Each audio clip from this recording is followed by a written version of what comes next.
2024년 10월 28일 월요일. 이제 2024년도도 얼마 안 남았네요. 네, 이제 11월, 12월 이렇게 이제 10월 달은 며칠 안 남았고요. 11월, 12월 이렇게 남았는데 이제 앞으로 그 깨달음이라는 것이 점점 더 필요한 그런 시기가 아닐까. 그러한 시기로 가고 있지 않는가 이런 생각이 듭니다. 깨달음이라는 거. 그래서 이제 점점 더 깨달아야 하는 그러한 그 압박감이 점점 세지고 있다. 이렇게 볼 수 있을 것 같습니다. 그럼 깨달음이라는 게 도대체 뭐냐? 이런 이제 아마 의문이 들지 않을까? 해볼 수 있지 않을까? 그런 생각을 좀 해볼 수 있지 않겠는가? 그런 생각이 들어요. 그래서 그냥 깨달음이다 하면 이제 나하고 상관없다 생각하는 사람들이 많을 수 있으니까 일상 이제 생활하고 우리가 이제 연관을 지어 본다고 하게 되면 나는 무엇을 알아야 되는가 이런 것들, 또 나는 무엇을 어떤 것들을 잘 몰라도 된다. 좀 관심을 좀 덜 가져도 된다. 어떤 것들에 대해서 내가 관심을 좀 많이 가져야 된다. 그런 부분들. 네. 그 다음에 또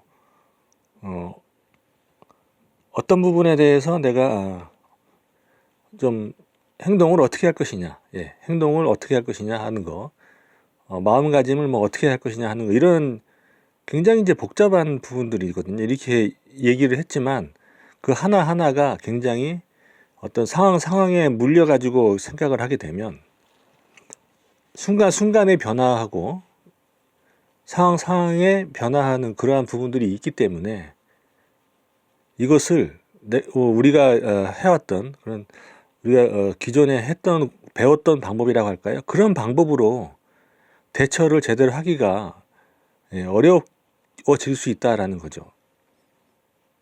어떤 지식적으로 대처를 한다.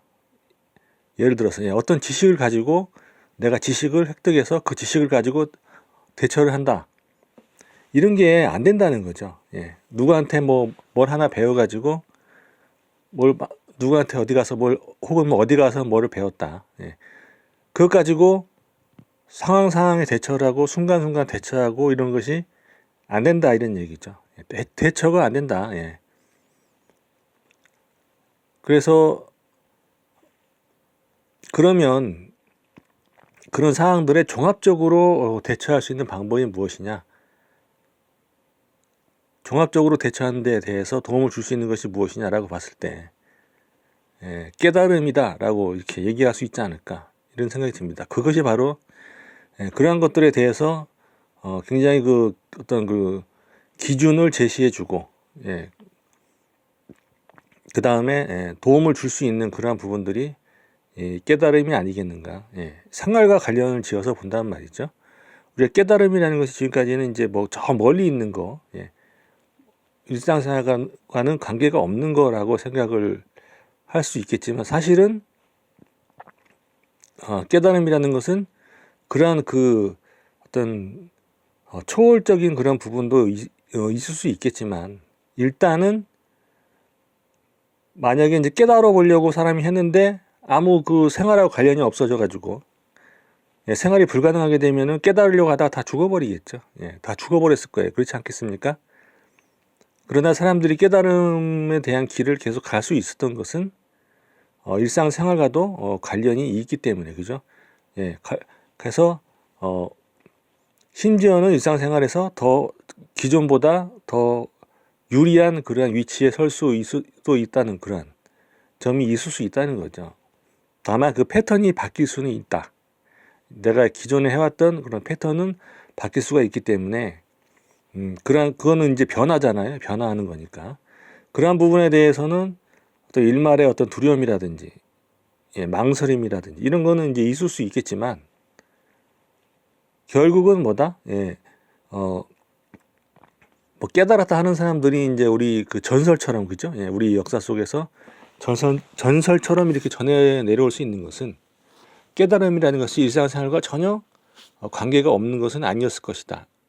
혹은 별로 관계가 없는 깨달음을 추구한다 하더라도 깨닫는 과정 중에서 깨달음을 향해서 가는 과정 중에서 일상생활과 어느 정도는 밸런스를 유지할 수 있었기 때문에 그 사람들이 살아남아서 어떤 깨달음을 전달을 하고 깨달음에 관한 것을 전달을 하고 이럴 수 있었다 이렇게 보는 거죠. 그러면 지금보다도 지식도 부족하고 뭐 여러 가지 물질적으로도 풍요롭지 않고 했던 그런 뭐라고 할까 좀 많이 좀 빈곤했던 그런 상황 속에서도 지금에 비하면 말이죠. 그런 풍요롭지 못한 혹은 문명이 발달하지 못한 그런 상황에서도 그 정도의 어떤 깨달음을 우리가 역사 속에서 앞서간 사람들이 읽어낼 수 있었다면은 지금 시기의 깨달음은 그보다 더 어쩌면 더 나은 것을 우리가 깨달을 수도 있다 이런 얘기죠. 어쩌면 말이죠. 아니면 적어도 그에 못지 않는 그러한 깨달음을 우리는 추구할 수 있지 않을까, 추구하고 우리가 깨달음을 얻을 수 있지 않겠는가, 그런 얘기죠. 그렇게 해서 이제 지금은 어떤 그 일상적인 생활에서건 아니면 나의 어떤 정신적인 혹은 그런 어떤 그 정신은 또 이제 우리가 몸하고 또 우리 육체하고도 관련이 밀접하지 않겠습니까? 스트레스 이런 거는 정신적이지만 우리 몸에도 영향을 준다 이런 얘기죠. 예를 들면 이런 것들 해서 몸에 물론 이제 물질적인 스트레스도 있겠죠. 육체적인 스트레스도 있을 것이고 정신적인 스트레스도 있고 하는데 육체와 우리가 정신이 따로 노는 것이 아니다라는 것은 정도는 그죠? 그건 인정할 수 있을 정도로 우리가 이제 어떤 지식적으로 혹은 뭐 여러 가지 측면에서 그러죠. 보고 듣는 과정이라든지 우리가 생각하는 우리가 획득한 지식을 가지고 생활하면서 느끼게 되는 과정이라든지 이런 부분에서 충분히 우리가 납득하고 인정할 수 있는 부분이다 이런 얘기죠. 그런 차원에서 본다면 이제 깨달음이라는 것도 우리가 사는 데는 별로 필요가 없는 별로 도움이 안 되는 이런 것이 아니고 도움이 되는 깨달음도 우리가 추구할 수 있지 않겠는가 하는 그런 부분이 있겠죠. 그래서 충분히 제가 봤을 때는 그좀 생활과도 연관해서 끄집어낼 수 있지 않을까. 우리가 그런 시도를 하지 않고 있을 뿐이지 깨달음이라는 것에 대해서 말이죠. 지금은 그러한 그 깨달음, 우리 일상생활도 더 이렇게 발달시킬 수 있는, 더 진일보할 수 있는 그러한 깨달음도 이제 한번 추구해 볼 때가 되지 않았나, 그런 생각이 듭니다. 그러니까 그런 측면에서 본다면 이 깨달음이라는 것이 너나 할 거 없이 전부 다, 그죠? 각자의 위치에서 추구해야 할 그런 부분이 아닌가, 상당히 좀 우선순위에 놓고 봐야 할 그런 부분이 아닌가 이런 생각이 들기도 합니다. 이상 마치겠습니다.